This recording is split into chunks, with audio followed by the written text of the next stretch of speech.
Hello, and thank you for taking the time to watch this video. I know many of you have been out of school for a while, and even while you were in school, math may not have been your strong suit. So we're going to take the next few minutes to review some basic area and volume formulas, compare different units of area and volume, and give some examples of how you will use these calculations in an operational environment. Let's start out with some simple area calculations. Area is expressed in units squared. For example, square inches, square feet, and square kilometers are all units of area. The formula for the area of a square or a rectangle is the base multiplied by the height. The formula for the area of a triangle is the base multiplied by the height divided by 2.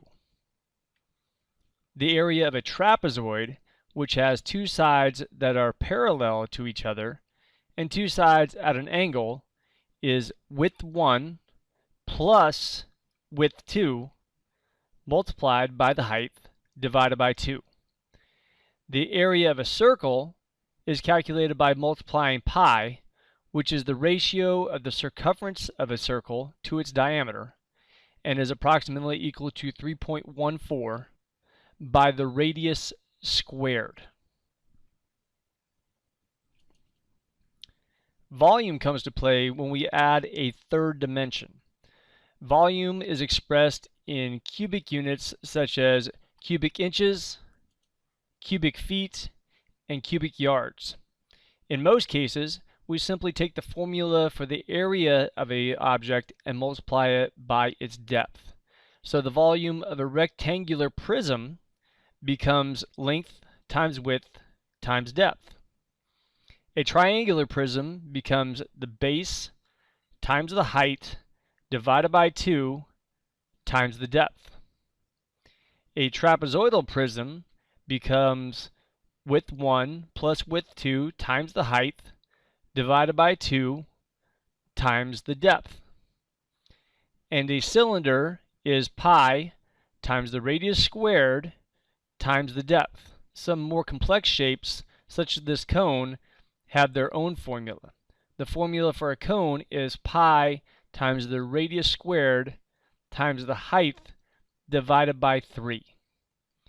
Now that we reviewed the formulas for area and volume, let's take a look at some common units that you are likely to use. 1 square foot is equal to 144 square inches. Square feet are often used in estimations for sheathing and wood frame construction and when dealing with relatively small areas of groundwork. 1 yard is equal to 3 feet.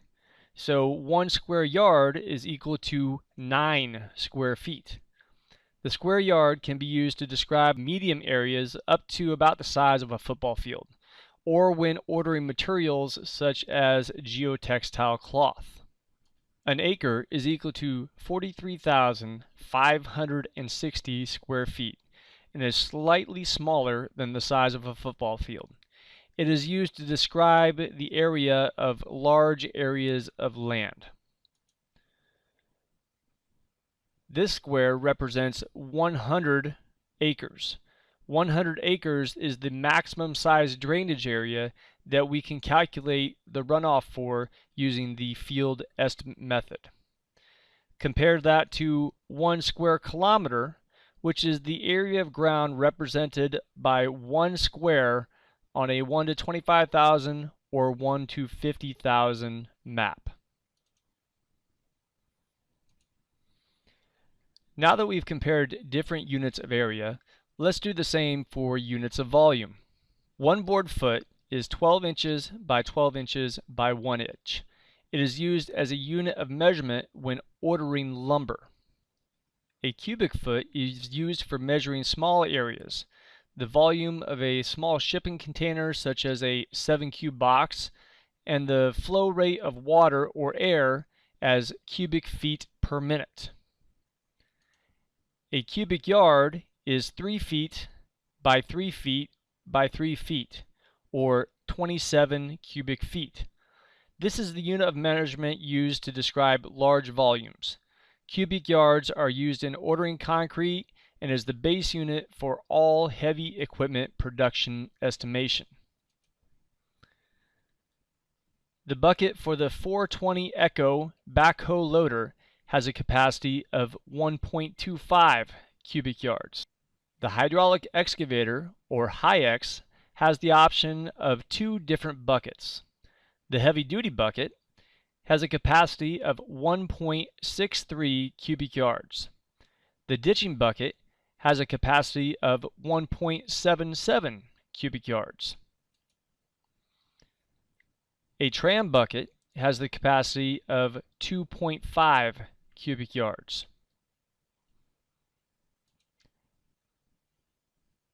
The MK29 dump truck has a capacity of 6.5 cubic yards. The 621 Golf scraper can haul 15.7 cubic yards with a struck load and 22 cubic yards with a heap load.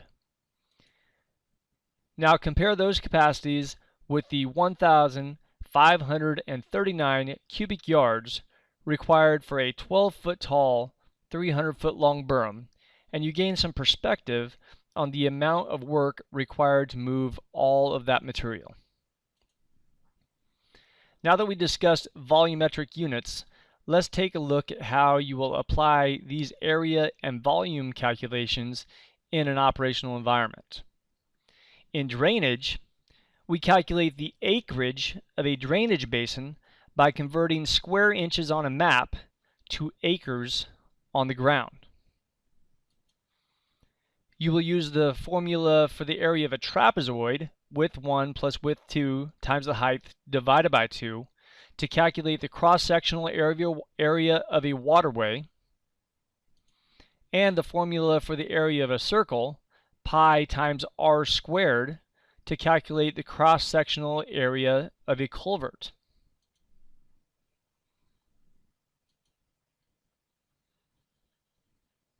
The volume of a berm can be calculated by breaking it down into its component shapes. If you take the ends off and put them together to form a cone, then you can use the formula for the volume of a triangular prism, base times height times length divided by 2, to calculate the volume of the center of the berm, and the formula for the volume of a cone, pi times radius squared times height divided by 3, to figure out the volume of the ends. We use area and volume calculations for soil stabilization and dust abatement for landing pads, cantonment areas, and road construction. And in wood frame construction, we calculate board feet to order lumber for framing and use area calculations to order plywood and other sheet materials.